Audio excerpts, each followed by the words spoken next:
పప్పు 5,000 మందికి పప్పు పప్పు లేదా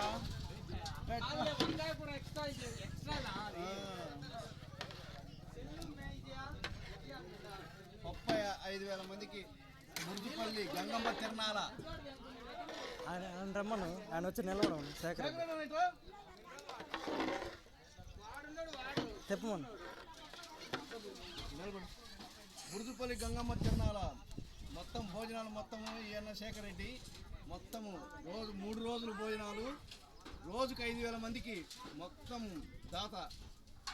మురుజుపల్లి గంగమ్మ తిరణాలకు ఈ అవకాశం నాకు ఇచ్చినందుకు థ్యాంక్స్ అన్న నీకు.